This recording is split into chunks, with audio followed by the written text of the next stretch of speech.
Mari kita berdoa.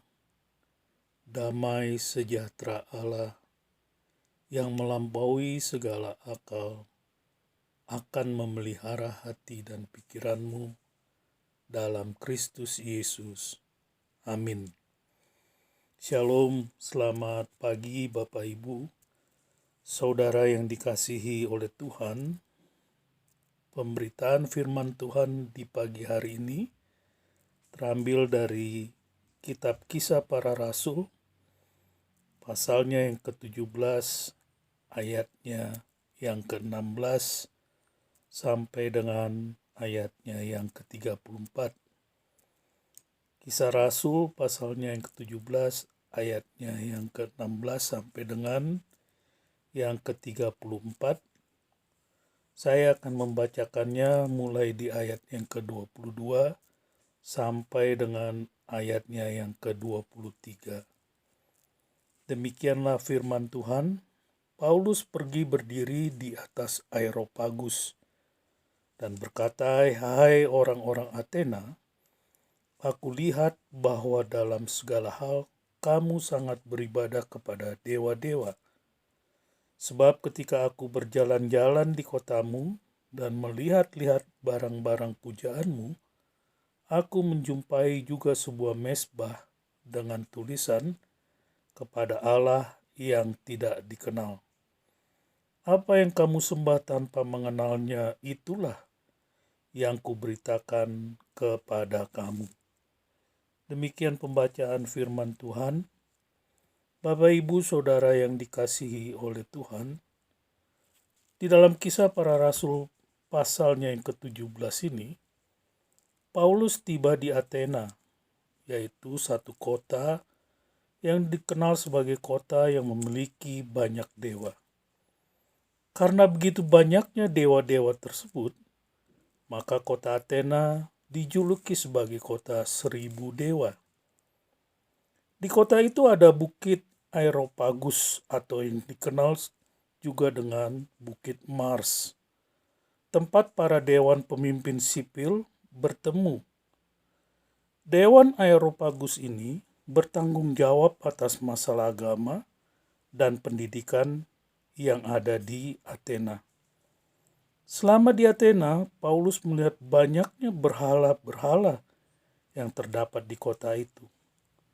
Dan seperti kebiasaannya, Paulus pergi ke rumah ibadat dan bertukar pikiran dengan orang-orang Yahudi dan orang-orang bukan Yahudi yang takut akan Allah. Paulus juga berkhotbah kepada orang-orang di pasar. Saat itulah dia bertemu dengan para filsuf Epikurean dan Stoik yang selalu mencari sesuatu, yaitu pengajaran yang baru untuk didiskusikan. Para Epikurean adalah pengikut seorang filsuf yang bernama Epikurus, yang mengajarkan bahwa kebahagiaan dapat dicapai dengan tujuan sebagai tujuan akhir dalam kehidupan. Sedangkan para pemikir Stoik menganggap Seno sebagai pendiri mereka. Ajaran Seno yang terkenal adalah mengagungkan rasio manusia, yang kemudian dikenal sebagai gerakan rasionalisme.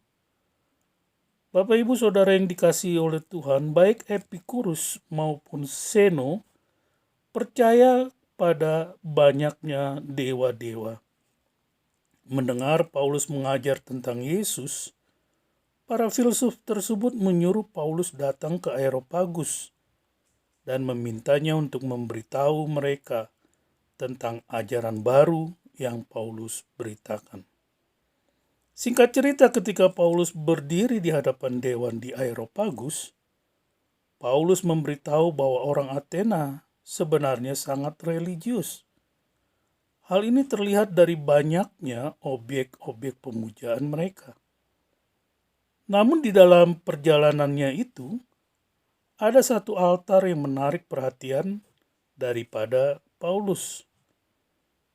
Yang menarik perhatiannya adalah di atas tulisan daripada mezbah atau altar tersebut yang bertuliskan kepada Allah yang tidak dikenal.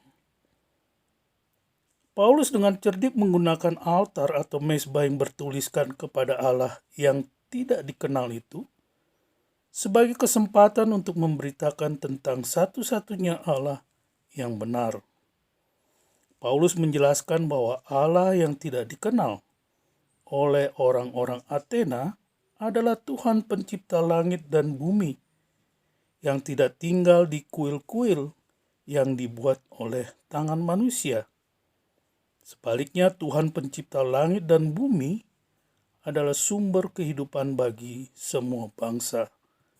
Dan dialah sebenarnya yang tanpa disadari oleh orang-orang Athena adalah yang mereka cari. Paulus berkata, Tuhan tidaklah begitu jauh, tetapi Dia adalah dekat, karena kita ada di dalam Dia. Di dalam Dia kita hidup, di dalam Dia kita bergerak, dan di dalam Dia kita ada. Demikian Paulus berkata. Orang Yunani dengan cara apapun tidak akan dapat menemukan Tuhan yang benar, kecuali Tuhan sendiri yang datang kepada mereka. Nah, Bapak Ibu Saudara yang dikasihi oleh Tuhan, dengan demikian Paulus memanggil semua orang untuk bertobat dan menerima Yesus Kristus yang telah dibangkitkan dari kematian dan yang akan menghakimi dunia di dalam kebenaran. Pidato Paulus ini menimbulkan pro dan kontra di dalam sidang dewan itu. Penyebutan Paulus tentang kebangkitan membawa tanggapan yang beragam dari para filsuf. Beberapa mencibirnya, yang lain mengatakan mereka ingin mendengar lebih banyak dari Paulus. Tetapi ada juga yang percaya. Salah satunya adalah anggota Areopagus yang bernama Dionysius. Nah, Bapak Ibu Saudara yang dikasihi oleh Tuhan, sebagai kesimpulannya adalah yang pertama, bahwa melalui pidato Paulus di Areopagus ini, Paulus ingin mengatakan bahwa Allah memanggil semua manusia untuk bertobat dari penyembahan berhala agar mereka dapat terhindar dari penghakiman Allah.